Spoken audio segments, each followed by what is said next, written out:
Hello dear English learners and welcome back to my YouTube channel English for success. आपका बहुत बहुत स्वागत है। और आज के इस सेशन में we are going to discuss the today's the Hindu editorial and we will enjoy this session. Of course, I will explain the whole system of the reading the newspaper, how to read a newspaper, and vocabulary, Hindi explanation, and of course word classification that make you clear the concept of English grammar, and you will improve your way of reading the newspaper. Okay, so see you at the end of the session. Let's get started.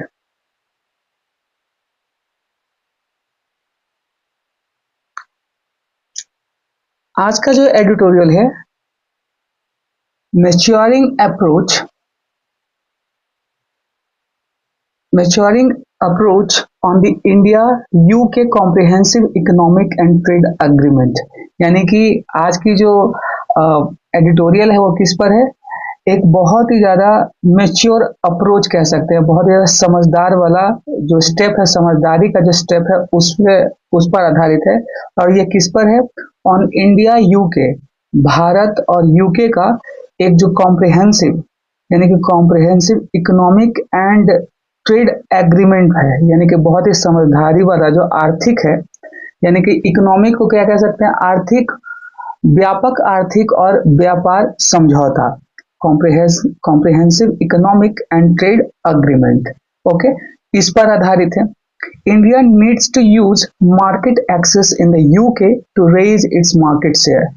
अब यहाँ पे क्या बोला जा रहा है? भारत को जरूरत है, किसकी जरूरत है? टू यूज मार्केट एक्सेस, यानी कि मार्केट में पहुंच का जो अपने एक्सेस का जो उसका उपयोग करना, कहाँ? इन यूके में, यूनाइटेड किंगडम में। किस लिए? To raise its market share, अपने मार्केट के हिस्सेदारी को, बाजार के हिस्सेदारी को बढ़ाने के लिए। तो इसी पर आज का जो आधारित द हिंदू एडिटोरियल है। चलिए इसको समझते हैं कि भारत और यूके का ये जो एक बायलैटरल एक समझौता है, पैक्ट है, एग्रीमेंट है, उस पर एडिटर का क्या कहना है और उसने क्या इसमें समझाया है। Let's see. The India UK comprehensive economic and trade, ये इसका फुल फॉर्म है, सेटा इसको कह सकते हैं, CETA।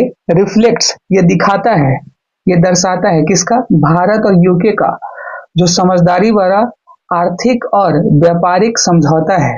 ये दिखाता है, क्या दिखाता है?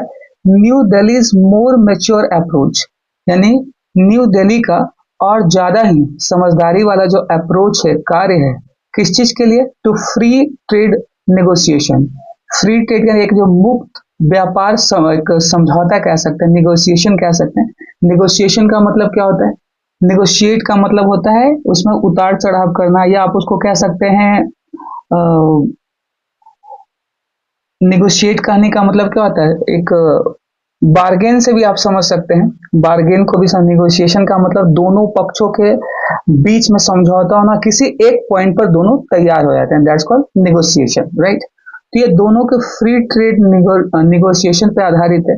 ये दिखाता है किसका? दिल्ली के एक समझदार मेच्योर अप्रोच को, पहुंच को, किस चीज के लिए? टू फ्री ट्रेड निगोशिएशन के लिए। अनलाइक, वहीं दूसरी तरफ अनलाइक यहाँ पे क्या दिखा रहा है? अनलाइक, जो कि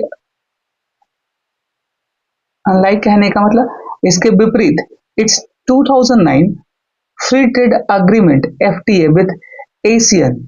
अब यहाँ एशियन क्या है? एशियन एक प्रकार का एक एसोसिएशन है, इसका फुल फॉर्म होता है, चलिए मैं यहाँ लिख दे रहा हूँ, association of south east Asian nation,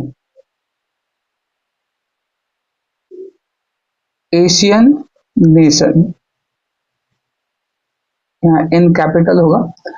okay, तो ये क्या है? Association of south east Asian nation.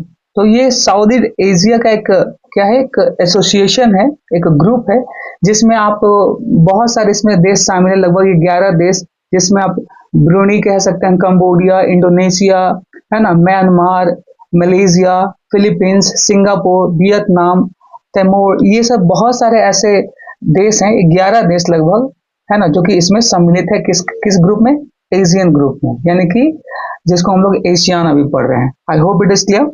तो आगे देखते हैं।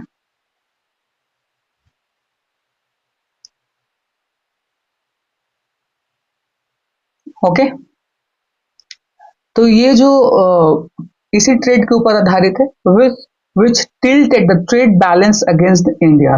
टिल्टेड का मतलब क्या होता है, झुका देना, बेंड कर देना, लेकिन यहाँ पे टिल्टेड का मतलब क्या है, अगेंस्ट।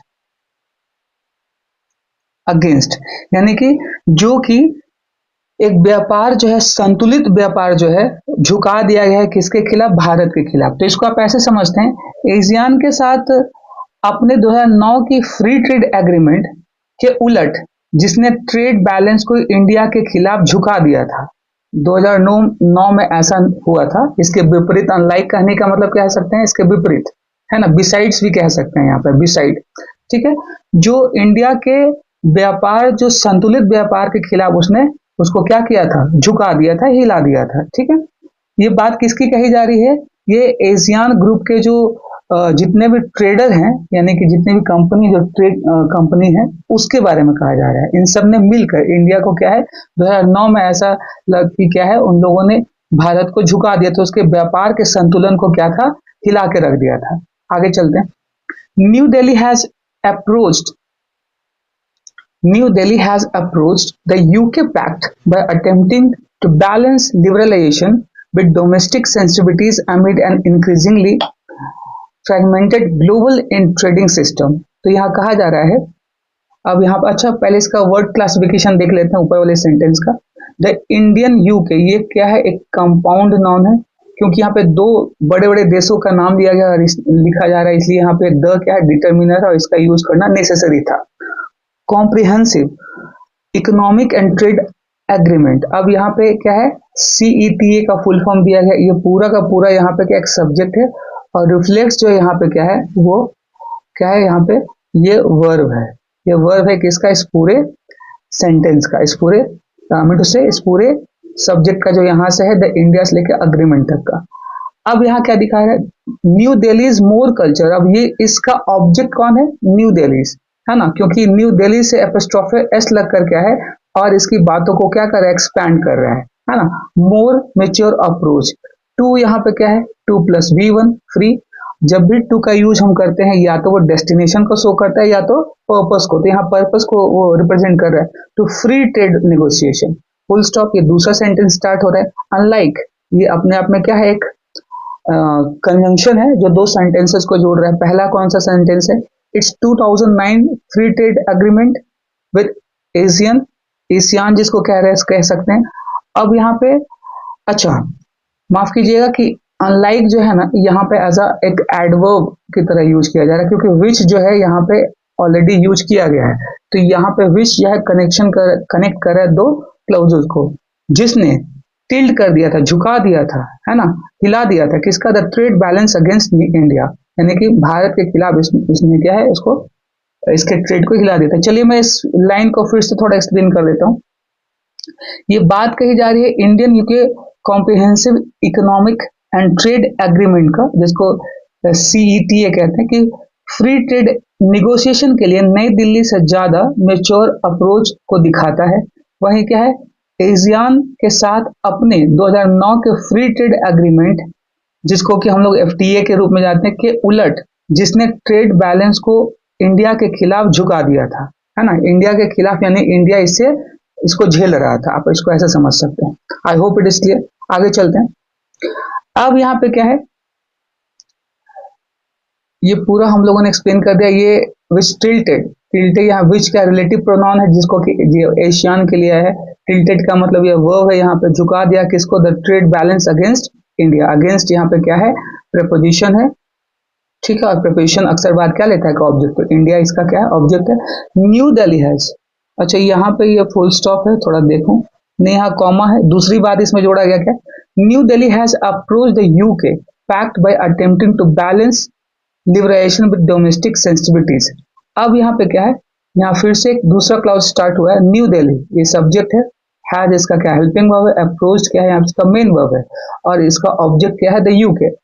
पैक्ट बाय, पैक्ट यहाँ पे फिर क्या है समझौते के बाद बात की जा रही है, बाय किसके द्वारा, अटेम्प्टिंग टू प्रयास करते हुए, टू बैलेंस, बैलेंस करने का मतलब बैलेंस बनाए हुए यानी कि संतुलन बनाए हुए, किसके लिए, लिबरलाइजेशन, लिबरलाइजेशन का मतलब क्या है उदारीकरण, उदारीकरण के उदारीकरण को यानी कि उसके उसके बीच का संतुलन बनाए रखने के लिए किसके साथ, विद डोमेस्टिक सेंसिटिविटीज, यानी कि घरेलू जो सेंसिटिविटीज है, यानी डोमेस्टिक का मतलब क्या होता है घरेलू, सेंसिटिविटीज का मतलब यहाँ पे क्या हो गया, घरेलू सेंसिटिविटी यानी कि उसमें जो उतार चढ़ाव हो रहा है ना, सेंसिटिविटी का मतलब यहाँ पे क्या हो गया, उसमें जो उतार चढ़ाव हो रहा है उसके बारे में बात की जा रही है, यानी कि बहुत ज्यादा सेंसिटिव मामला होता है उसके बारे में।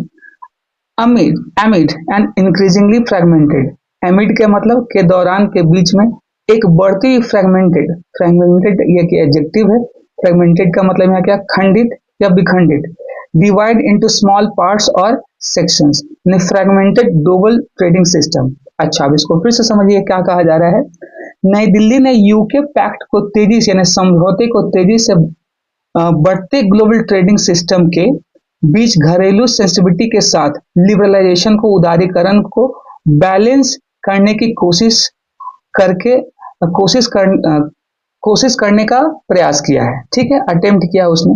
अब यहाँ पे इसके वर्ड क्लासिफिकेशन को देख लेते हैं। यहाँ पे यहाँ तक मैंने एक्सप्लेन कर दिया था। बाय यहाँ पे क्या प्रेपोजिशन है, इसको ऑब्जेक्ट चाहिए, तो अटेम्प्टिंग टू बैलेंस लिबरलाइजेशन, ये पूरा का पूरा क्या है ऑब्जेक्ट है।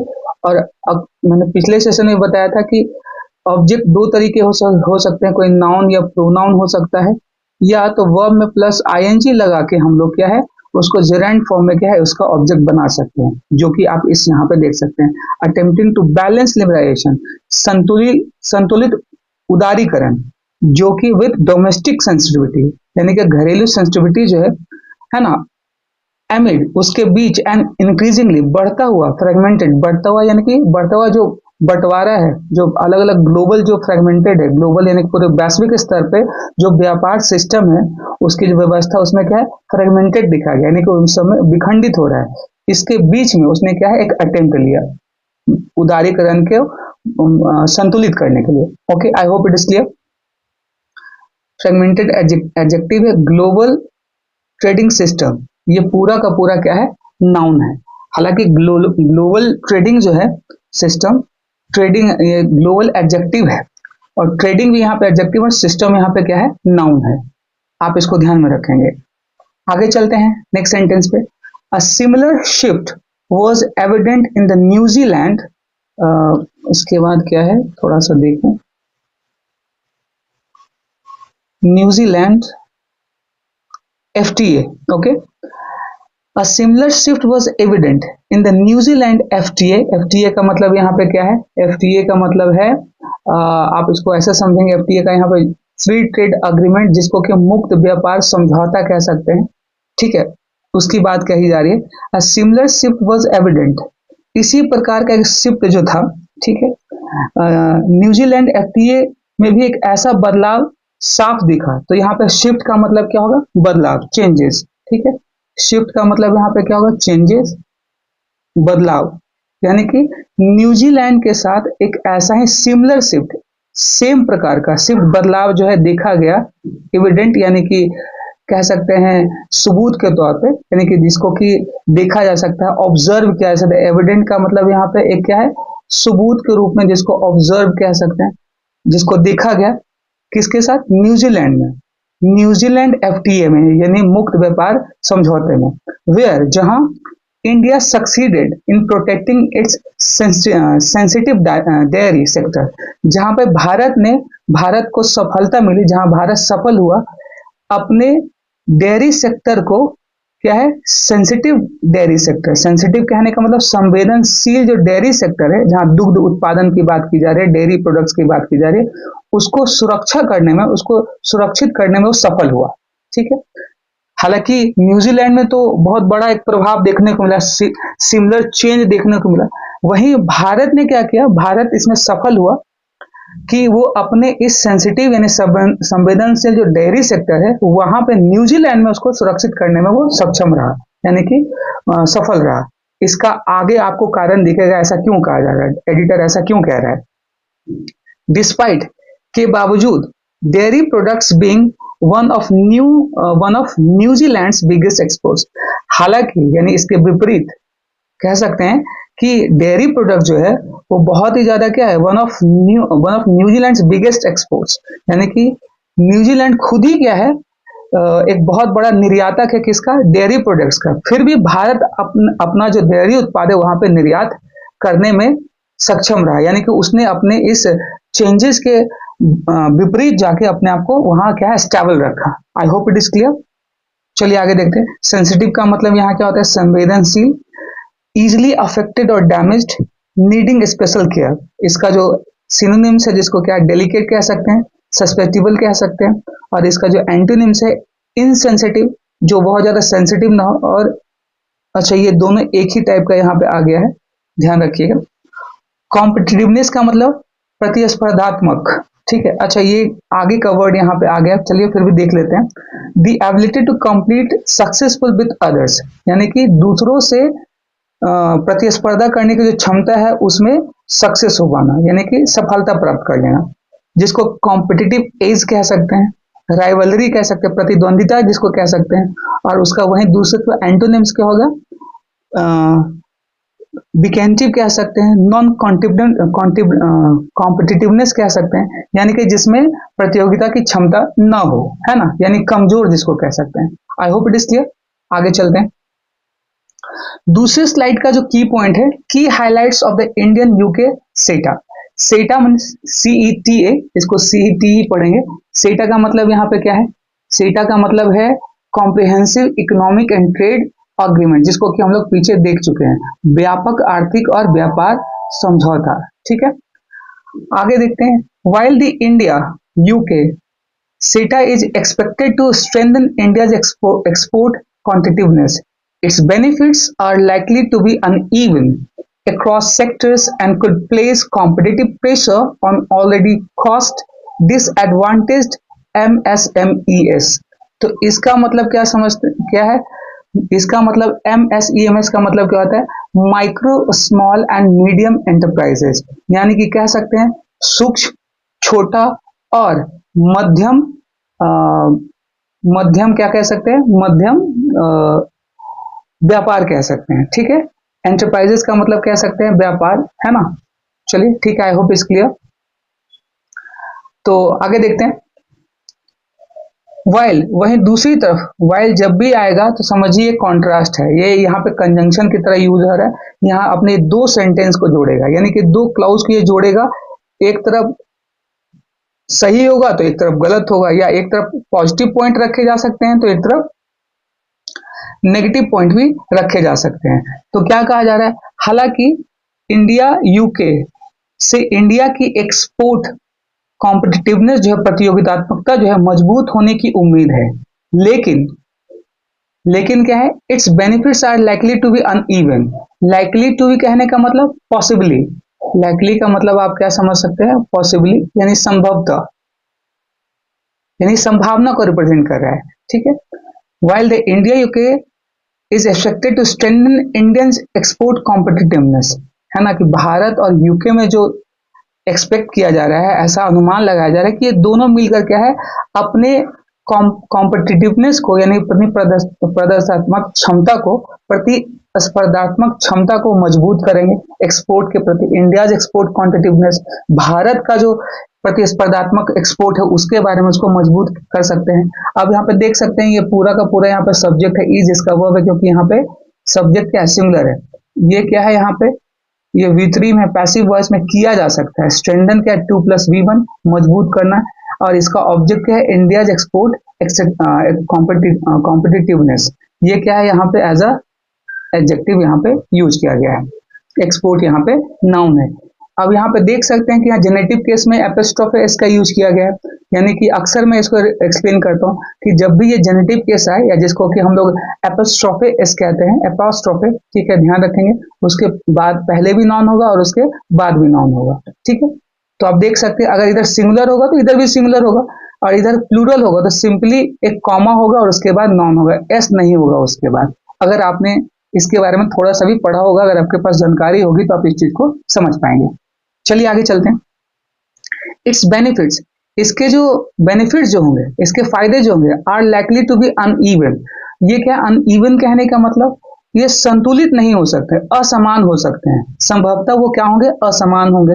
अक्रॉस सेक्टर्स यानी पूरे सेक्टर्स में, क्रॉस यहाँ पे क्या है, प्रपोजिशन है, पूरे सेक्टर्स यानी व्यापार का जितना भी सेक्टर है ना, कह सकते हैं एग्रीकल्चर सेक्टर, प्रोडक्ट यानी कि आप कह सकते हैं सर्विस सेक्टर, जो भी सेक्टर्स यहाँ पे बात की। हालांकि यहाँ पे तो क्या है, एक जो प्राइमरी सेक्टर है हमारा, जिसको कि एग्रीकल्चर कहते हैं, उसी सेक्टर की बात करें, क्योंकि हम लोग ने पीछे भी क्या रहा है, डेयरी प्रोडक्ट्स की बात की जा रही है, तो उसी को हम लोग लेकर आगे चलते हैं जब तक कि एडिटर इसमें कुछ बदलाव ना करे।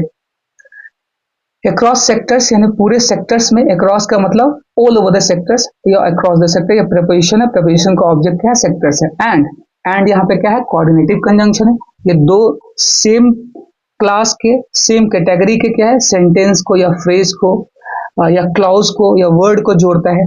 अब क्या आप देख सकते हैं, इधर भी वर्ब है और इधर भी वर्ब है। And could place competitive pressure on already cost advantaged MSMEs, और ये क्या डाल सकता है, कुड प्लेस कॉम्पिटिटिव प्रेशर, यानी कि ये प्रभावित कर सकता है, क्या है, एक प्रतिस्पर्धा से भरा प्रेशर, एक बोझ, प्रेशर कहने का मतलब दबाव डाल सकता है, किस पे, on already.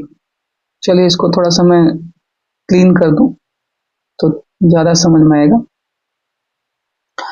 On already cost disadvantage, यानी कि जो पहले से ही कॉस्ट यानी लागत के डिसएडवांटेजेस से, यानी कि उसके परेशानी से कह सकते हैं, वो जूझ रहा है कौन, MSME, यानी कि जिसको कि क्या कहा जा रहा है, MSME को micro small and medium enterprises. तो यानी कि इसकी परेशानी और बढ़ने वाली है, इसको आप ऐसे समझें कि ये जो सेक्टर है MSMEs, इसकी परेशानी और बढ़ सकती है। आई होप इट इज क्लियर। चलिए आगे चलते हैं। द पैक्ट, यानी द पैक्ट यहाँ पे क्या है, यहाँ पे समझौते की बात की जा रही है, जो अभी हम लोग जिक्र कर रहे थे, भारत और यूके के बीच में जो समझौता चल रहा है उसकी बात की जा रही है। The pact an attempt to secure long term market access and integrate India further into global value chains, offers zero duty access on 99% of India's exports, covering almost the entire value of bilateral trade. चलिए इसको समझते हैं। The pact यहाँ पे क्या है, subject है, समझौते की बात की जा रही है, जो इंडिया यूके के बीच में समझौता है। एन अटेम्प्ट एक प्रयास है, किसकी तरफ प्रयास है, to secure long term market access, यानी कि इसका प्रयास क्या है, सिक्योर करना, सुरक्षित करना, किसको सुरक्षित करना, लॉन्ग टर्म मार्केट एक्सेस को, यानी कि लंबे समय तक के लिए बाजार में एक्सेस को, यानी कि एक्सेस कहने का मतलब कह सकते हैं प्रवेश को, पहुंच को, उसको सिक्योर करने का एक प्रयास है क्या, ये समझौता। एंड और इंटीग्रेट इंटीग्रेट माफ कीजिएगा, integrate India further into global value chains, और साथ ही साथ इंटीग्रेट कहने का मतलब, इंटीग्रेट का मतलब यहाँ पे शामिल हो गया किसको, India further into global value chain, यानी कि भारत को आगे ग्लोबल वैल्यू चेन में, यानी कि वैश्विक प्राइस चेन जो है, श्रृंखला जो है, मूल्य श्रृंखला जो है, उसमें इसको क्या है, जोड़ना है, इंक्लूड करना है। और ये ऑफर करता है, ऑफर्स जीरो ड्यूटी एक्सेस। ये जीरो ड्यूटी एक्सेस क्या है, जीरो ड्यूटी एक्सेस कहने का मतलब access to a market without any custom duty, यानी शून्य शुल्क पहुंच, यानी कि इसको ये ऑफर करता है, कौन ऑफर करता है, ये पैक्ट ऑफर करता है। ये जो वर्ब आया है ये किसको देखकर आया है, द पैक्ट को देखकर आया है, ठीक है। यहाँ पे पैक्ट सिंगुलर है, और ये पूरा का पूरा आप यहाँ जो देख रहे हैं, ये पूरा का पूरा सब्जेक्ट है, ये कॉमा से देखकर यहाँ से यहाँ तक पूरा सब्जेक्ट है, और ये ऑफर जो है, ये वर्ब है, ये किसको देकर आया है, इस पैक्ट को देकर। ये जो समझौता है उसको ऑफर करता है, क्या करता है, जीरो ड्यूटी एक्सेस, यानी कि शून्य शुल्क पहुंच, जिसपे कोई प्रकार का क्या है, ड्यूटी या चार्जेस नहीं लगाए जाएंगे। कितना, ऑन 99% ऑफ इंडियन एक्सपोर्ट्स, यानी कितने के ऊपर, ऑन क्या है, दिखा रहा है कि हाँ इतना पर, ऑन जब भी आएगा एक डेटा के पहले या जो फिक्स वैल्यू होगी उसके पहले ऑन किया जाए, यानी कि भारत का जो 99% जो एक्सपोर्ट होगा, निर्यात होगा, उस पर क्या होगा, जीरो ड्यूटी एक्सेस उसको दिया जाएगा भारत को, ठीक है। Covering almost the entire value of bilateral trade, और ये कवर करता है लगभग पूरा इंटायर समस्त यानी समूचे वैल्यू को, यानी प्राइस वैल्यू को बायलैटरल ट्रेड। बायलैटरल का मतलब यहाँ पे क्या है, अब यहाँ पे थोड़ा इसको समझते हैं। वाई का मतलब क्या था, वाई यहाँ पे क्या है, वाई यहाँ पे क्या है, वाई यहाँ पे प्रीफिक्स है, वाई यहाँ पे क्या है, ये प्रीफिक्स है।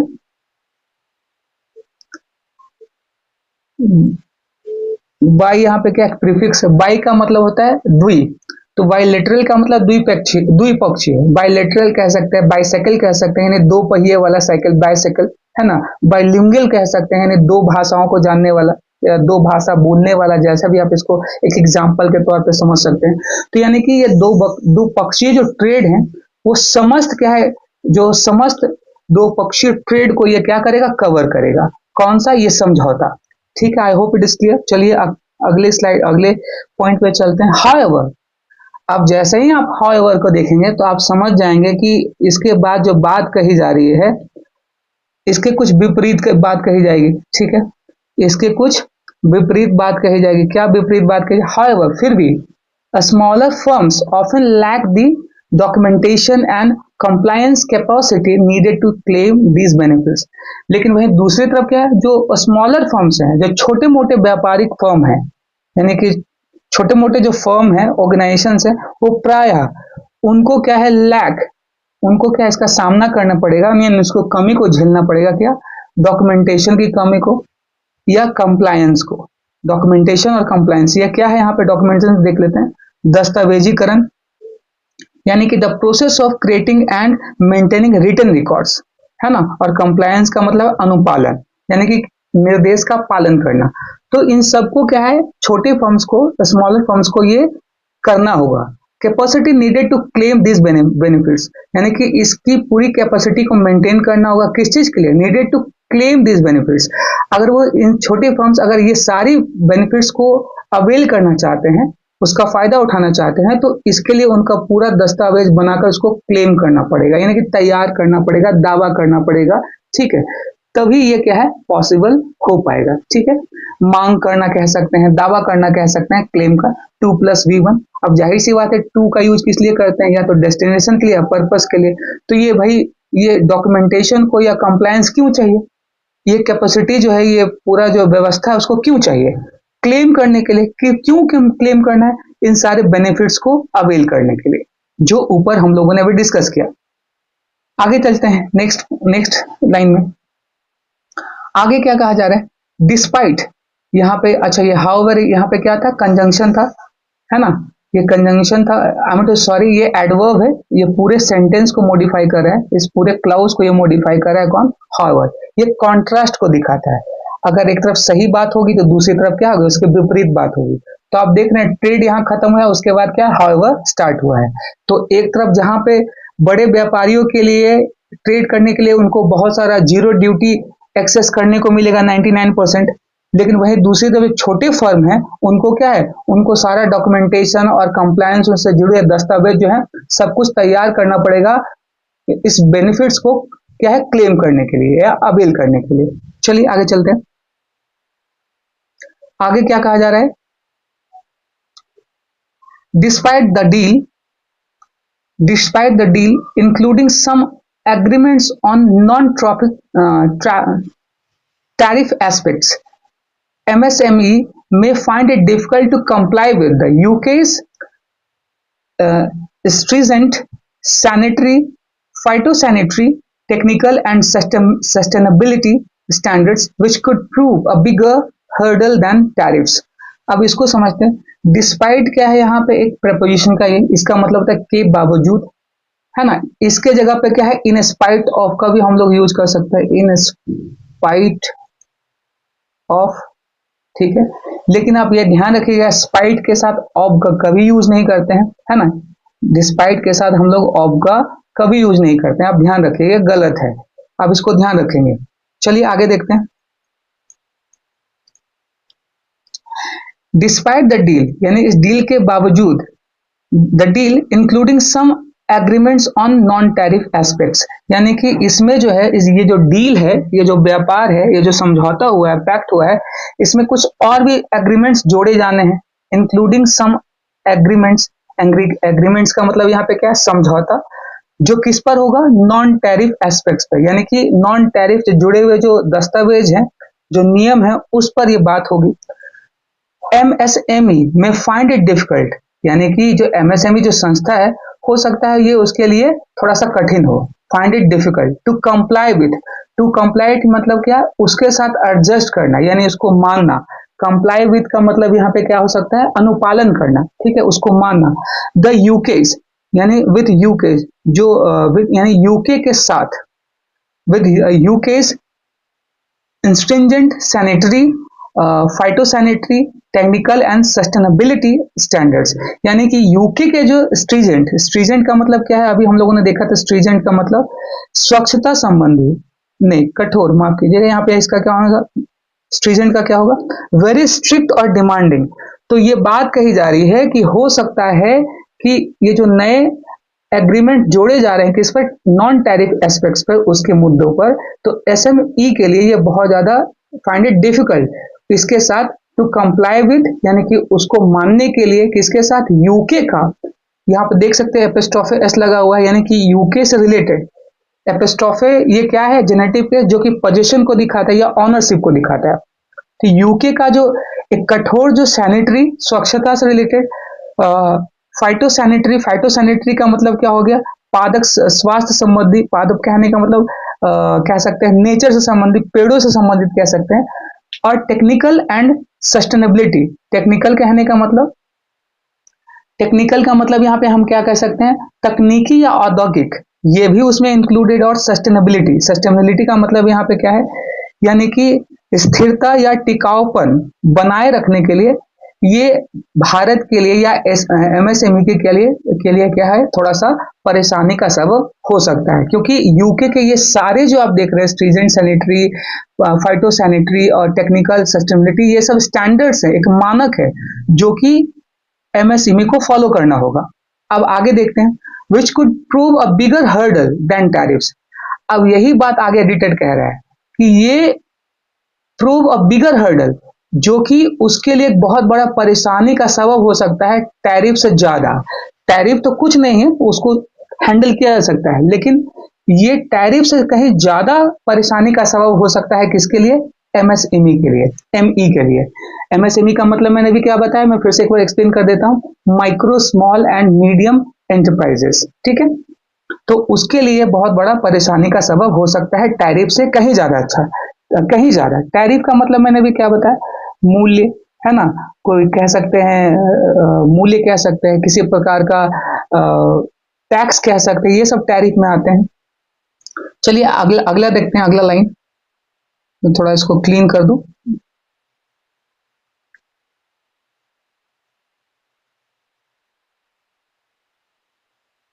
ओके, ग्लोबली, यानी कि ग्लोबली कहने का मतलब कह सकते हैं वैश्विक स्तर पर, ग्लोबली कहने मतलब वैश्विक रूप से पूरे विश्व में।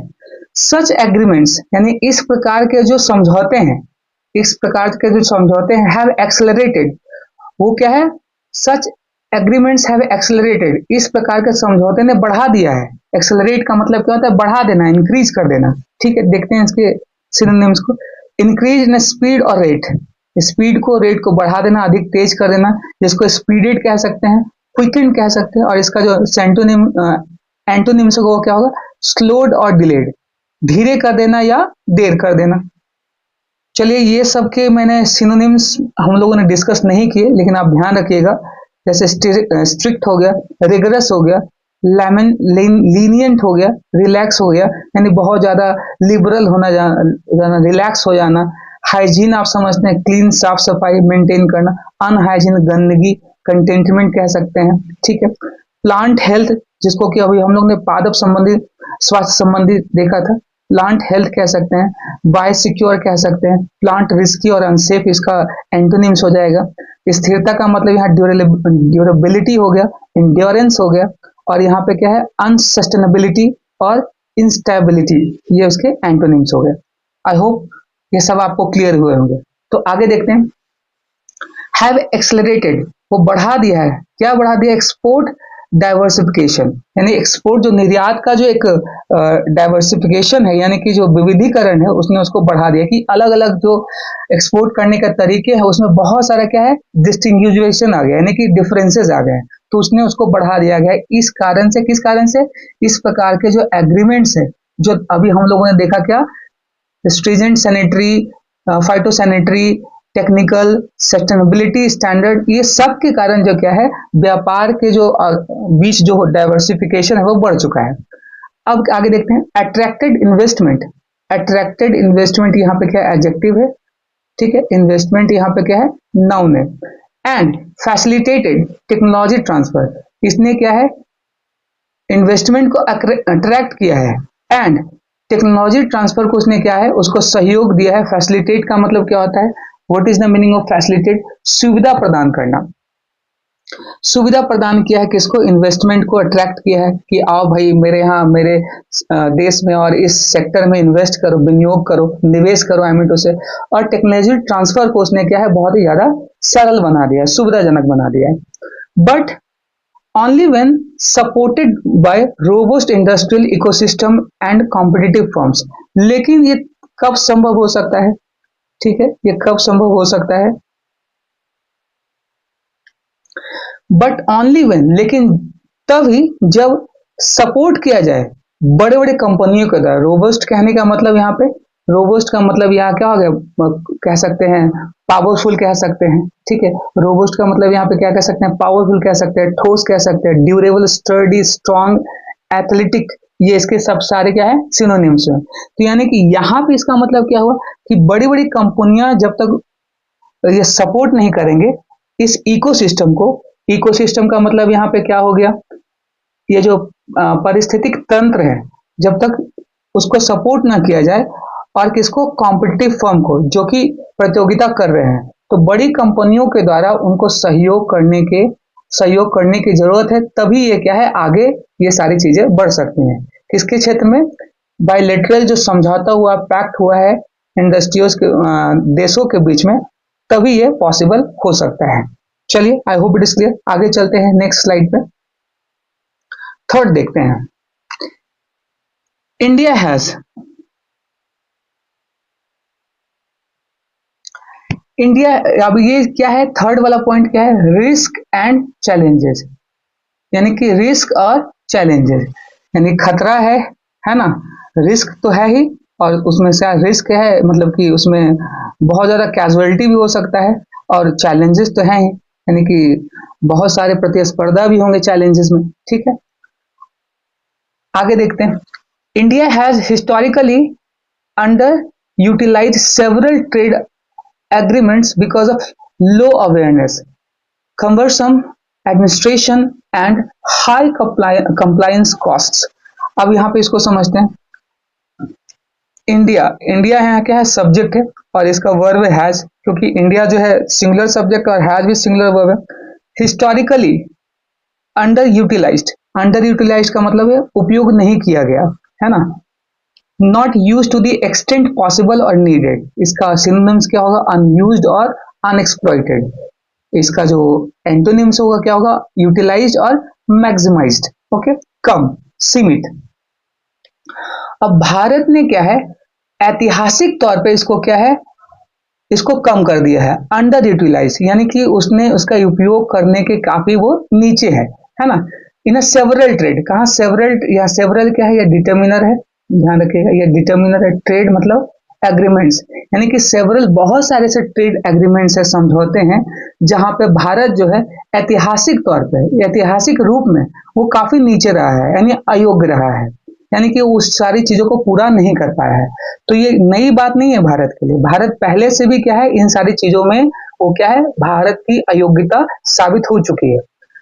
अब क्या है, बिकॉज ऑफ लो अवेयरनेस, इसका एक कारण क्या है अयोग्य होने का, उसके पास क्या है, अवेयरनेस की, जानकारी की कमी होना, ठीक है, बिकॉज ऑफ यहाँ पे क्या है, प्रपोजिशन है, ठीक है, और क्या है, कंबरसम एडमिनिस्ट्रेशन, कंबरसम का मतलब क्या होता है, बोझिल, यानी कि कम नॉलेजेबल कह सकते हैं, कंबरसम का मतलब होता है कष्टकर, डिफिकल्ट कह सकते हैं, आर्डुअस कह सकते हैं, है ना, बल्कि कह सकते हैं, यानी कि इसका सिंपली आप यहाँ पे मतलब समझिए क्या है, ये बोझिल है।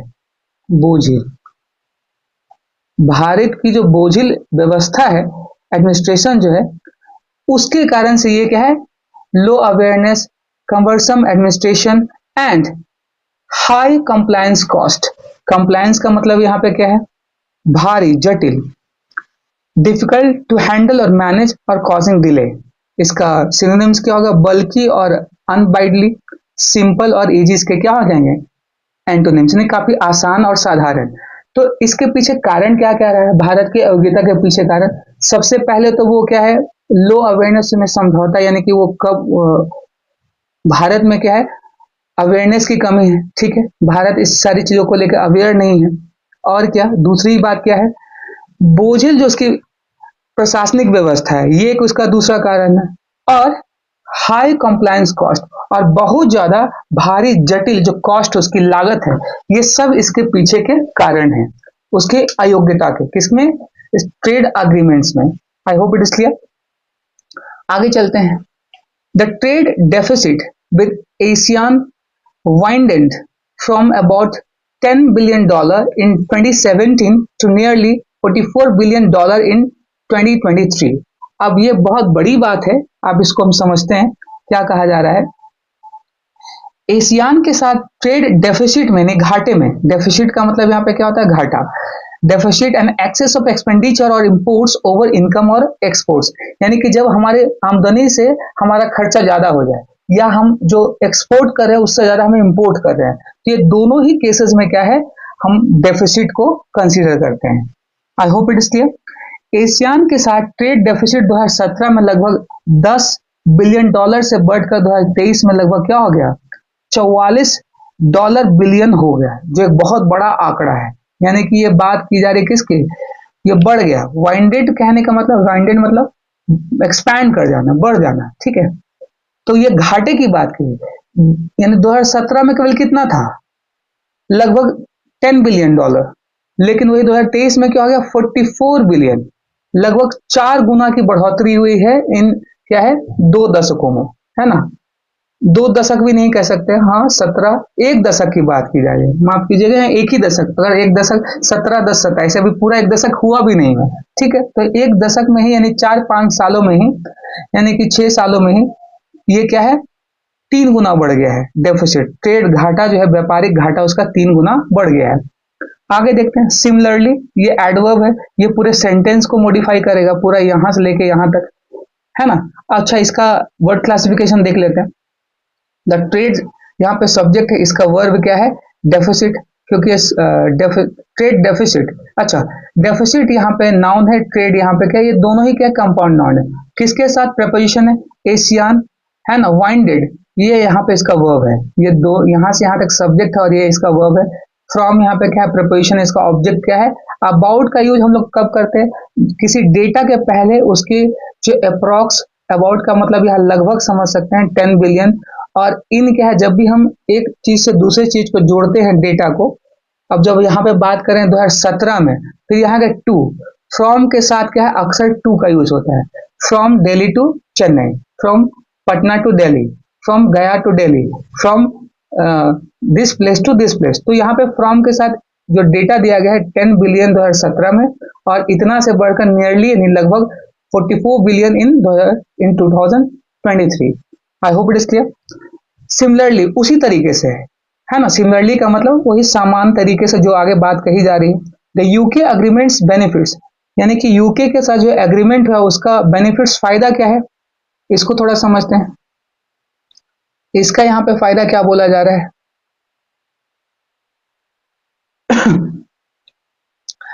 बेनिफिट्स यहाँ पे क्या है, मे remain below expectation unless India strengthens regulatory administration, intellectual property protection and dispute resolution. यानी कि कहा जा रहा है उसी तरीके से यूके एग्रीमेंट्स, जो उसका जो बेनिफिट्स है, इस समझौते का जो बेनिफिट है, यानी कि कह सकते हैं लाभ जो है, मे रिमेन बिलो, और आगे भी लो रख सकता है, यानी बिलो ही रहेगा, कम ही रहेगा। मे रिमेन हो सकता है, मे का यहाँ संभावना देने के लिए यूज किया गया, ये मॉडल ऑफ द रिवर्ब है, ये अक्सर अपने बाद क्या V1 लेता है। ठीक है, तो मे रिमेन बिलो, और आगे भी क्या रहेगा, वो कम ही रहेगा। बिलो एक्सपेक्टेशन यानी कि इसका एक्सपेक्टेशन क्या है कि वो बढ़े नहीं, ऐसा नहीं हो सकता है, कम ही रहेगा। अनलेस, क्यों, जब तक कि नहीं, अनलेस का क्या है, ये अपने आप में एक नेगेटिव वर्ड है। अनलेस का यूज हम लोग जब करते हैं तो उसके बाद नॉट का यूज नहीं करते हैं, वो मेन वर्ब के बाद, ठीक है। तो आप इसको ध्यान में रखिएगा, अनलेस के साथ नॉट का यूज नहीं किया जाता, क्योंकि अनलेस अपने आप में क्या है, ऑलरेडी एक नेगेटिव वर्ड है। अनलेस, जब तक कि भारत जो है स्ट्रेंथन्स रेगुलेटरी एडमिनिस्ट्रेशन, जब तक कि अपने रेगुलेटरी एडमिनिस्ट्रेशन को, व्यवस्था को, प्रशासनिक व्यवस्था को, रेगुलेटरी व्यवस्था को वो मजबूत नहीं कर लेता। स्ट्रेंथन्स यहाँ पे क्या है, ये वर्ब है, क्योंकि इंडिया यहाँ पे क्या है, एक सब्जेक्ट है, और उसको देखकर यहाँ क्या लगा है, स्ट्रेंथन्स लगा है। तो अनलेस यहाँ पे कह सकते हैं कंजंक्शन है, जो इस तरीके से क्या है, इधर इस वाले पार्ट को और इधर इस वाले हिस्से को क्या कर रहा है, वो जोड़ रहा है। यानी कि आप ऐसे देखिए, इधर से इस वाले हिस्से को जोड़ रहा है और इधर से इस वाले हिस्से को जोड़ रहा है। आई होप इट इज क्लियर। आगे देखते हैं और क्या, intellectual property protection and dispute resolution, और उसको और क्या क्या उस पर करना पड़ेगा, और क्या क्या मजबूती करना पड़ेगा, कौन कौन सा सुधार करना पड़ेगा। क्या है, इंटेलेक्चुअल प्रॉपर्टी यानी बौद्धिक संपदा जो है, यानी कि creation of the mind protected by legal rights, यानी कि अपने आप को लीगली क्या स्ट्रांग बनाना पड़ेगा, है ना। प्रॉपर्टी प्रोटेक्शन, अपने बौद्धिक क्षमता को, संपदा को और क्या है, प्रोटेक्टिवली स्ट्रांग करना पड़ेगा। और डिस्प्यूट रेजोल्यूशन, और जो वाद विवाद जो है, डिस्प्यूट रेजोल्यूशन का मतलब क्या हो गया, विवाद निष्पादन, निपटाना। तो जो छोटे मोटे विवाद हैं उसको भी क्या है, उसको निपटाना पड़ेगा। अगर इस पैक्ट में, इस समझौते में, इस व्यापार के रेस में अगर इंडिया बना रहना चाहता है तो, यानी कि ये बात किसकी कही जा रही है, यूके, यूनाइटेड किंगडम के जितने भी देश हैं और भारत के बीच में जो समझौता हो रहा है व्यापार को लेकर, उसके बारे में बात की जा रही है। ओके, आगे चलते हैं।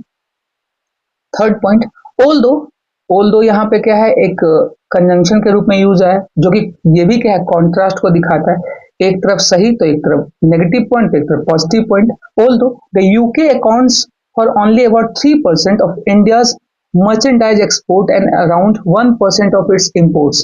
The UK pact expands India's access to a high income market where it enjoys a merchandise trade surplus.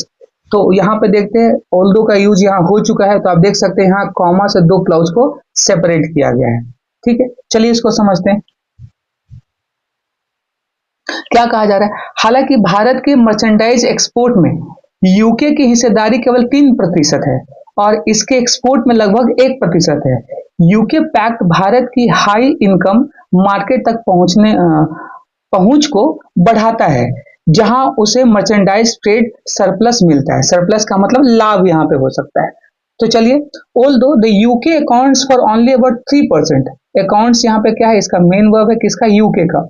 The लगा हुआ है, यूनाइटेड किंगडम है तो इसके पहले हमेशा द लगेगा, है ना। तो जैसे भी जितने महादेश होते हैं, है ना, तो उसके पहले क्या, द एशिया, है ना, अफ्रीका, अफ्रीकन कंट्रीज है, उसके पहले भी क्या है, द का यूज किया गया है। तो यूके यूनाइटेड किंगडम है तो इसके पहले भी क्या है, द का यूज किया गया। अकाउंट्स फॉर, तो यहाँ पे अकाउंट्स फॉर का मतलब क्या होगा, जो हिस्सेदारी की बात की जा रही है ना। अकाउंट्स फॉर का मतलब यहाँ पे शेयर की बात की जा रही है, हिस्सेदारी की कितनी है, केवल ओनली यहाँ पे एडवर्ब है, ठीक है, अबाउट 3%, लगभग 3% की हिस्सेदारी है किसमें, भारत के ऑफ इंडियाज मर्चेंडाइज एक्सपोर्ट, यानी कि भारत जो एक्सपोर्ट करता है, निर्यात करता है ना, व्यापारिक वस्तुओं का निर्यात करता है, उसमें केवल क्या है, 3% है, only about 3% of India's merchandise export, और अराउंड 1% और लगभग 1% ऑफ इट्स इम्पोर्ट्स, और उसके इम्पोर्ट में, आयात में केवल क्या है, 1%।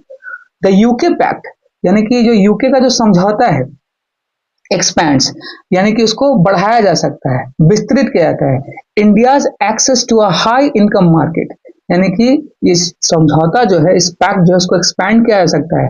भारत का जो एक्सेस है, एक्सेस का मतलब यहाँ पे क्या, प्रवेश, पहुंच कह सकते हैं, किसमें, to a high income market, यानी कि एक हाई प्रॉफिटेबल मार्केट जो है, बाजार जो है उसमें, जहां पर वेयर क्या है, वेयर यहाँ पे क्या है, कंजंक्शन आया है, where it enjoys a merchandise trade surplus, जहां पे उसका वो फायदा मिल सकता है, किसको, भारत को।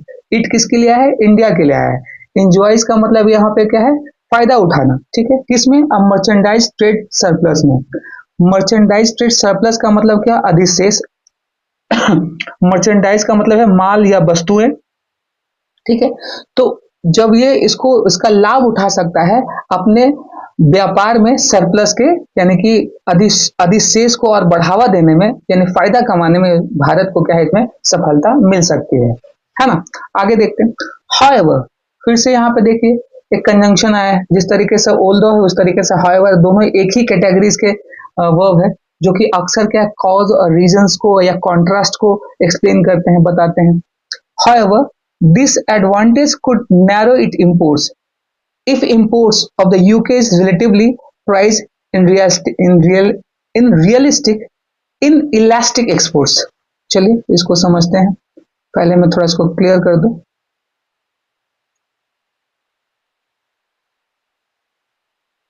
तो क्या कहा जा रहा है? However, फिर भी ऐसा हो सकता है कि भारत, अब देखो यहाँ पर तो फायदा उठाने की बात वो कह चुका है, एडिटर ये कह चुका है कि यहाँ फायदा मिल सकता है, लेकिन फिर भी अब जब हाउएवर का यूज हो गया तो यानी कि अब इसके लिए और भी कोई परेशानी अभी शेष है। अभी भारत की परेशानी पूरी तरीके से खत्म नहीं हुई है, जो एडिटर कहना चाहता है पूरी तरीके से वो बात समाप्त नहीं है, अभी और भी बहुत सारे कारण बचे हुए हैं। This advantage could narrow if imports of the UK's relatively price in elastic exports. अब यहाँ पे कहा जा रहा है क्या? हालांकि यह फायदा कम हो सकता है। एक तरफ तो बहुत ज्यादा फायदा की बात कर रहा है एडिटर, अब वही दूसरी तरफ क्या बोल रहा है कि फायदा कम हो सकता है। क्यों कम हो सकता है? अगर यूके के तुलनात्मक रूप से प्राइस इन इलास्टिक एक्सपोर्ट जैसे लग्जरी गाड़ियां हो गई, भारत के बड़े पैमाने पर लेबर इंसेंटिव्स हो गए, है ना, व्हीकल्स हो गए, लग्जरी व्हीकल्स हो गए, grow faster than India's largely labour incentives हो गए, प्राइस सेंसिटिव एक्सपोर्ट्स हो गए। अगर इस पर अगर हुआ तो ये भारत के लिए क्या होगा? नुकसानदेह होगा। चलिए इसको पहले समझ लेते हैं। तो क्या कहा जा रहा है? यह फायदा कम हो सकता है अगर यूके के तुलना में प्राइस इन इलास्टिक एक्सपोर्ट जैसे लग्जरी गाड़ियां भारत के बड़े पैमाने पर labour intensive price sensitive export की तुलना में तेजी से बढ़ते हैं। अगर भारत में अगर ये वृद्धि हुई, लेबर कॉस्ट और जो लग्जरी गाड़ियां हैं उसके प्राइस में अगर वृद्धि हुई, तो वो इसका एक्सपोर्ट नहीं कर पाएगा। यूके के जो व्यापार जो समझौते हुए अगर हुआ तो भारत को क्या है? नुकसान होगा, क्योंकि जो समझौता हुआ है भारत में तो लगातार क्या है, क्या है, इन्फ्लेमेशन आ ही रहा है ना, वो लगातार वृद्धि हो ही रही है। तो ये जो वर्तमान जो चिंता है, स्थिति है भारत की, उसके ऊपर ये बात कही जा रही है। प्राइस जो लगातार हाइक हो ही रहे हैं, राइज हो ही रहे हैं, तो इसीलिए कहा जा रहा है। तो आप कह सकते हैं कि यहाँ पे एडिटर का एक जो रवैया है वो थोड़ा सा चिंताजनक है ना, तो वरीफुल है कि भारत में ये स्थितियां हो सकती हैं। अब देख लेते हैं डिसएडवांटेज कुड। एडवांटेज यहाँ पे क्या है? ये डिसएडवांटेज, ये एक सब्जेक्ट है। कुड इसका क्या है? Helping verb. नैरो, ये नैरो का मतलब कम होना, कम हो जाना, तो ये इसका क्या है? मेन वर्ब है V1 का रूप में। इफ, क्यों? इफ यहाँ पे कंजंक्शन है, ये दो क्लाउज को जोड़ेगा। If imports of the UK's, यानी कि अगर यूके का जो आयात है relatively price in elastic export. अब यहाँ पे देखते हैं प्राइस इन इलास्टिक क्या है? मूल्य अनम्य, इसको समझते हैं। Demand that does not change much with price change. अगर प्राइस में ज्यादा परिवर्तन हुआ तो डिमांड में क्या है? उस तरीके से परिवर्तन नहीं हो पाएगा। Demand that does not change much with the price change. तो क्या कहा जा रहा है कि अगर प्राइस में चेंज हुआ, परिवर्तन हुआ मूल्य में, तो डिमांड में यानी मांग में ज्यादा परिवर्तन नहीं होता है। तो इसी तरीके से क्या है? तो प्राइस इन इलास्टिक एक्सपोर्ट्स है, सच एज लग्जरी, किस किस के ऊपर ये हो सकता है? लग्जरी व्हीकल्स के ऊपर। Grow faster than India's largely labour intensive. अब क्या है? भारत में लगातार क्या है? लेबर जो कॉस्ट है वो लगातार बढ़ता जा रहा है। लेबर इंटेंसिव, लेबर इंटेंसिव का मतलब क्या? श्रम प्रधान, ठीक है। Requiring a large amount of human labour, है ना। अब जाहिर सी बात है, बहुत सारे ऐसे जो भारतीय हैं जो अलग अलग देशों में जाके कार्य करते हैं, और इट माइट बी कि जो भारत से जा रहे हैं या भारत में जो कॉस्ट है, लेबर कॉस्ट धीरे धीरे क्या है, महंगाई बढ़ती जा रही है तो लेबर कॉस्ट भी बढ़ेगा। ठीक है, तो इसी पे ये आधारित इसी पे ये बात कही जा रही है। और इसका कारण क्या हो सकता है, प्राइस सेंसिटिव एक्सपोर्ट्स, है ना। प्राइस सेंसिटिव कहने का मतलब मूल्य संवेदनशील, यानी कि affected greatly by change in price. अगर किसी वस्तु में, अगर मैं यहाँ एग्जांपल में लूँ, लग्जरी व्हीकल्स में अगर उसके प्राइस में वृद्धि होगी तो जाहिर सी बात है एक्सपोर्ट में क्या है, कमी आएगा। बाहर के देशों में हमारे यहाँ बने वस्तुओं का एक्सपोर्ट कम होगा, तो इस पे भारत के क्या है, व्यापार व्यवस्था पे क्या इसका प्रभाव पड़ेगा। तो यही चीज यहाँ पे एडिटर समझाने की कोशिश कर रहे हैं। ओके, चलते हैं आगे नेक्स्ट स्लाइड में। अपॉर्चुनिटीज एंड सेक्टोरल इम्पैक्ट, यानी कि जो अवसर है और सेक्टोरल इम्पैक्ट, यानी कि अलग अलग सेक्टर का जो प्रभाव है उसकी बात की जा रही है। ठीक है, इसको समझते हैं। The double contribution convention benefits Indian IT and professional services firm, but it is economy wide benefits में रिमेन मॉडेस्ट। तो ये क्या कहा जा रहा है कि डबल कंट्रीब्यूशन कन्वेंशन से भारतीय आईटी और प्रोफेशनल सर्विस फर्मों को फायदा होता है, लेकिन इसके इकोनॉमी वाइड फायदे मामूली रह सकते हैं। तो ये कहा जा रहा है डबल कंट्रीब्यूशन कन्वेंशन, ये क्या होता है, द्वैध कराधान परिहार संधि, यानी कि दोनों तरफ से जब संधि होता है, पैक्ट होता है, एग्रीमेंट होता है कि क्या कि डबल टैक्स को हटाया जाए, उसके ऊपर बात की जा रही है। इससे भारत को बेनिफिट्स मिल सकता है। इंडियन आईटी किसको मिल सकता है, इंडियन आईटी जो इंफॉर्मेशन टेक्नोलॉजी जो है उसको फायदा मिल सकता है। और किसको मिल सकता है, कुछ प्रोफेशनल फर्म्स को भी, सर्विसेज फर्म को भी फायदा मिल सकता है, लेकिन इट्स इकोनॉमी वाइड बेनिफिट्स में रिमेन मॉडेस्ट। लेकिन इसका जो इकोनॉमी जो है, जो वाइड इकोनॉमी है, इसके प्रतिफल पे, इसके लाभ को क्या है, रिमेन मॉडेस्ट ही रहेगा, ना तो वो बढ़ेगा ना तो कमेगा। मॉडेस्ट का मतलब है सिंपल, सरल, वो हमेशा क्या रह सकता है, एक समान रह सकता है। चलिए आगे नेक्स्ट पॉइंट को देखते हैं। The pact also faced a hurdle over the UK steel safeguard quotas, यानी कि ये जो पैक्ट है, जो समझौता है, उसने क्या है, और भी परेशानियां भी फेस उसने किया है। क्या है हर्डल का मतलब परेशानी, किसके ऊपर, over the UK steel safeguard quotas. ये क्या है, सेफगार्ड कोटास, सेफ करने की सुरक्षा आयात कोटा, यानी कि इसके लिए भी क्या है, परेशानियां बढ़ी हैं। ठीक है, बिफोर इम्प्लीमेंटेशन, किसके इम्प्लीमेंटेशन के पहले, इम्प्लीमेंटेशन यहाँ पे क्या नाउन है, बिफोर यहाँ पे क्या है, प्रपोजिशन है। इम्प्लीमेंटेशन का मतलब क्या होता है, यानी कि कार्यान्वयन करना, यानी कि उसमें और कुछ संलग्न करना। Underlying how non tariff measures can dilute market access, और इसके जो अंदर सन्निहित है, कैसे जो नॉन टैरिफ जो है, ये जो है मेजर्स, ये प्रभाव डालते हैं। मेजर्स, ये जो मेजर्स हैं, नॉन टैरिफ मेजर्स है, कैन डिल्यूट।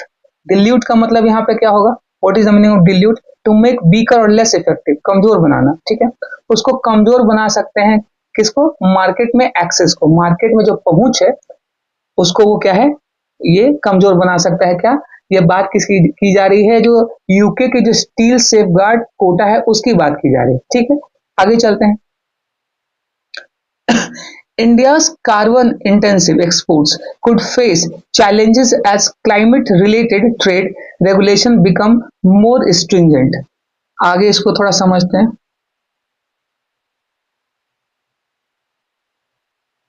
आगे क्या कहा जा रहा है, भारत की जो कार्बन इंटेंसिव कहने का मतलब अधिक कार्बन उत्सर्जन वाला, यानी कि resulting in high carbon emissions, उत्सर्जन जिसको कहते हैं।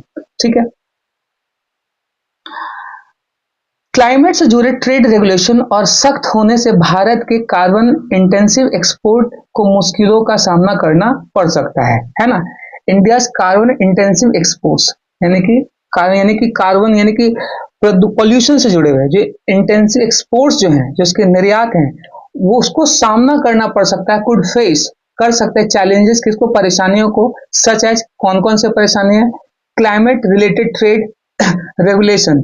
अच्छा, चैलेंजेस एज किस रूप में, यहाँ एज यहाँ पे कंजंक्शन नहीं है, ये प्रपोजिशन है, किस रूप में, क्लाइमेट रिलेटेड ट्रेड रेगुलेशन, यानी कि किस रूप में, क्लाइमेट रिलेटेड ट्रेड रेगुलेशन, एक नियम के अनुसार पे, ट्रेड नियम के अनुसार पे, बिकम मोर स्ट्रिंजेंट, जो कि उसके लिए क्या बन गया, बहुत ज्यादा कठिन हो सकता है, परेशानी का सबब बन सकता है। द इंडिया यूके सीटा CETA is expected to strengthen India's export competitiveness. Tough benefits will vary across sectors. चलिए इसको समझते हैं। क्लाइमेट से जुड़े ट्रेड रेगुलेशन और सख्त होने से भारत के कार्बन, अच्छा ये तो हम लोग कर चुके हैं, ठीक है, ये जो मैं बात कर रहा हूं इसकी, इस वाले पॉइंट की। इंडियन यूके सीटा इज एक्सपेक्टेड टू स्ट्रेंथन, उन्होंने वो क्या एक्सपेक्ट कर रहे हैं, मजबूत करने का। क्या मजबूत करने का, इंडिया एक्सपोर्ट कॉम्पिटिटिवनेस, यानी कि भारत का जो निर्यात, जो प्रतिस्पर्धात्मक जो एक है नेचर जो है, रवैया, उसको और ज्यादा मजबूत करने का। दो हालांकि benefits will vary across sector, ये हो सकता है कि जिसके जो लाभ है वो सेक्टर्स के आधार पर क्या है, वैरी कर सकते हैं, अंतर हो सकता है, ठीक है। आगे चलते हैं।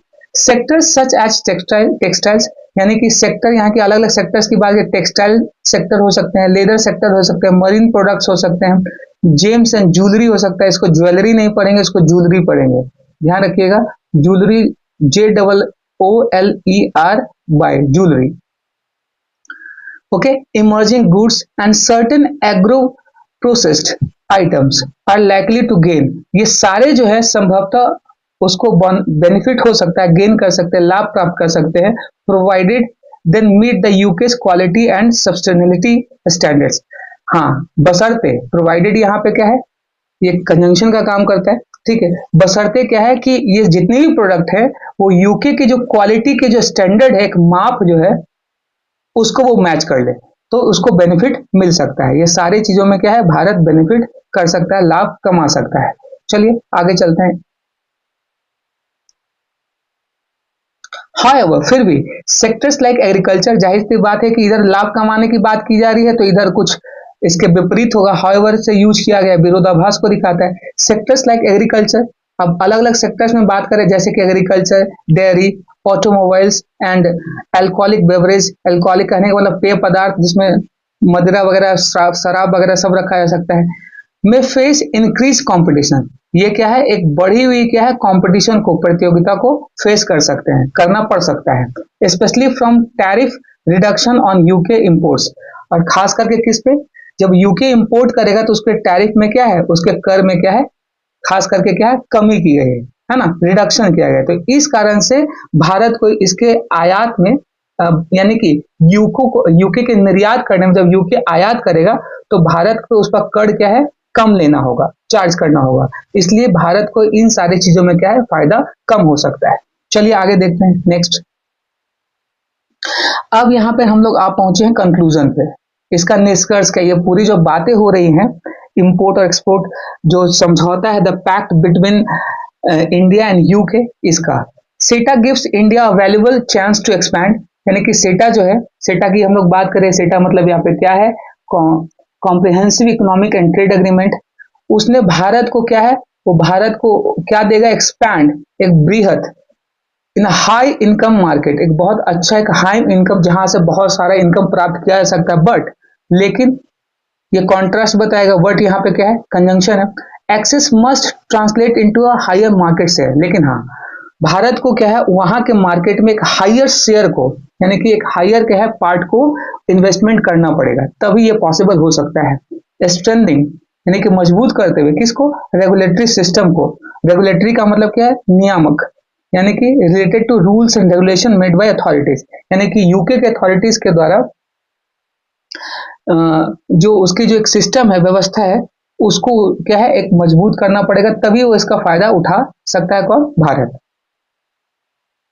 इंश्योर करते हुए strong intellectual property protection, intellectual यानी कि बौद्धिक जो क्षमता है ना, बौद्धिक क्षमता जो है, जिसको कह सकते हैं, है ना, यानी कि बौद्धिक संपदा, क्षमता नहीं, संपदा, ensuring strong intellectual property protection, simplifying dispute settlement, यानी कि वाद विवाद को सेटलमेंट करना, उसको निपटाना, and helping firms meet global standards, और साथ ही साथ जो फर्म्स हैं उनको ग्लोबल स्टैंडर्ड, यानी कि जो निर्देश है, उसकी जो एक मापदंड है, उस पर उसको क्या है, उसको पहुंचना होगा, आर क्रूशियल। ये सारे ही बात जो यहाँ से कहे गए हैं ये सारे क्या है, इंपॉर्टेंट है अगर भारत को हाई मार्केट में, हाई इनकम मार्केट में अगर मतलब पार्ट लेना है तो, हिस्सा लेना है तो। India must upgrade it's industrial ecosystem. साथ ही साथ भारत को क्या है, अपने इंडस्ट्रियल इकोसिस्टम को भी अपग्रेड करना पड़ेगा, बढ़ाना पड़ेगा। And build capacity to fully realise the long term potential of this agreement. और साथ ही साथ उसको ये भी बनाना पड़ेगा कि भारत को पूरी तरीके से फुल्ली रियलाइज, ये सोचना होगा कि लॉन्ग टर्म जो पोटेंशियल है, उसकी जो ताकत है, क्षमता जो है इस एग्रीमेंट की, उस पर भी उसको ध्यान देना होगा। फुल्ली यानी पूरी तरीके से उस पर ध्यान देना होगा और अपनी कैपेसिटी को बढ़ाना होगा, बिल्ड करना पड़ेगा। आगे देखते हैं। India should enhance export diversification. Bharat जो है, अब देखो कंक्लूजन में क्या है, यहाँ पर एडिटर सलाह दे रहा है कि ऐसा किया जाना चाहिए या ऐसा हो सकता है। भारत को इनहेंस करना चाहिए, बढ़ाना चाहिए किसको, एक्सपोर्ट डाइवर्सिफिकेशन को, यानी कि निर्यात की जो विविधता है उसको बढ़ाना चाहिए। Invest in technology and innovation, उसको इन्वेस्ट करना चाहिए, विनियोग करना चाहिए किसमें, तकनीक में और नए नए इनोवेशंस में, यानी कि कह सकते हैं डेवलपमेंट में कह सकते हैं, या नए नए चीजों को खोजने में, बनाने में। इम्प्रूव इंफ्रास्ट्रक्चर एंड लॉजिस्टिक, साथ ही साथ अपने इंफ्रास्ट्रक्चर को, है ना, आधारभूत ढांचे को। लॉजिस्टिक का मतलब कि जो कंपनियों के जो कार्य क्षमताएं हैं, जैसे मैनेजमेंट से रिलेटेड, ऑर्गेनाइजेशन से रिलेटेड, उसको भी बढ़ाने की जरूरत है। And reduce compliance cost of MSMEs, और साथ ही साथ ये जो कंप्लायंस यानी कि एमएसएमईज के जो कॉस्ट हैं उसको घटाना पड़ेगा। Targeted awareness programmes and hand holding support can help smaller firms leverage market access effectively. और भी क्या किया जा सकता है, टारगेटेड यानी कि वैसे फर्म्स को टारगेट करना है और उनके बीच में क्या है, अवेयरनेस यानी कि जानकारी क्या है, जागरूकता क्या है, पहुंचाना पड़ेगा, फैलाना पड़ेगा प्रोग्राम से रिलेटेड। और हैंड होल्डिंग सपोर्ट यानी कि उसको हाथ पकड़ के, यानी कि हर तरीके से सपोर्ट करके उसको क्या है, उसको स्मॉलर फर्म्स को इसका फायदा उठाने के लिए तैयार किया जा सकता है इफेक्टिवली, यानी कि बहुत ही सही तरीके से। आगे देखते हैं और क्या इसके उपाय हो सकते हैं। Strengthening coordination among government agency.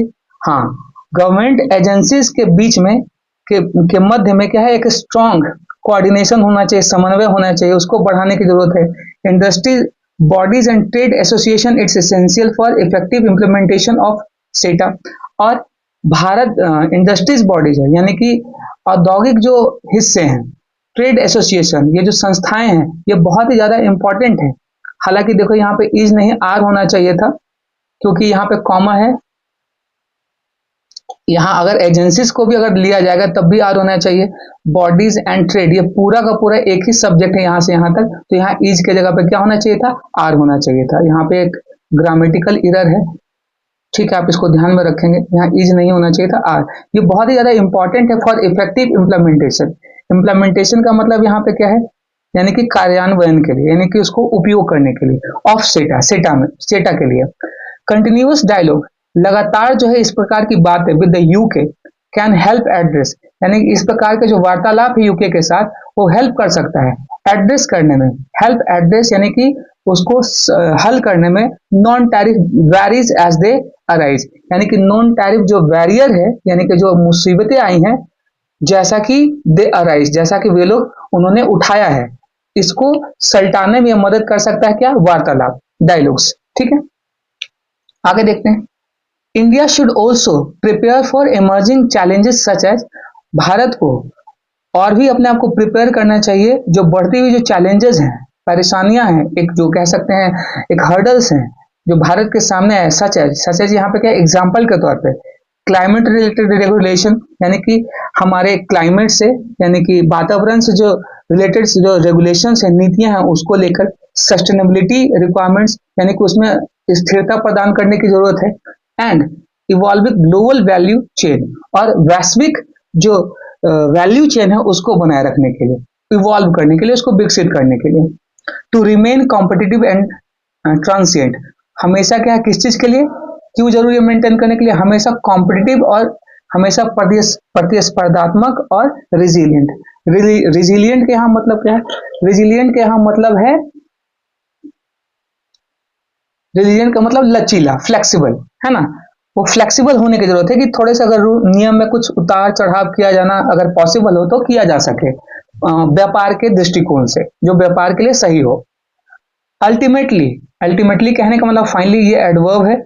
ये क्या बताता है? Finally CETA success lies in turning market access into market value, market share, यानी कि अंततः, अल्टीमेटली, आखिरकार सेटा की सफलता मार्केट एक्सेस को मार्केट शेयर में बदलने में है। आखिरकार, है ना, lies in turning market access into market share, यानी कि इसका जो अंततः जो बेनिफिट है, सक्सेस है, वो कहाँ है? लाइज, यानी कि ये दिखाई पड़ता है, देता है turning market access into market share. Market का जो एक्सेस है, मार्केट एक्सेस को क्या है? मार्केट में जो उसकी पहुंच है, उसको बदलना होगा क्या? बाजार की हिस्सेदारी में। आप देख सकते हैं यहाँ पे मार्केट शेयर का मतलब क्या है? बाजार की हिस्सेदारी में बदलना पड़ेगा। केवल वहां पहुंच ही नहीं, उसकी अप्रोच ही नहीं, उस अप्रोच को क्या है? बेनिफिट में, यानी कि शेयर में, एक सहयोगिता में बदलना पड़ेगा। तभी ये क्या है? भारत के लिए एक मैत्रीपूर्ण और एक कह सकते हैं प्रॉफिटेबल, ये क्या है? पैक्ट हो सकता है। तो ये रहा आज का ये रहा आज का क्या है, कह सकते हैं, मैंने आपको एक्सप्लेन किया है। ये रहा आज का एडिटोरियल। आई होप ये सब कुछ आपको क्लियर हुआ होगा। मिलते हैं अगले सेशन में एक और एडिटोरियल के साथ। तब तक के लिए नमस्कार एंड टेक केयर।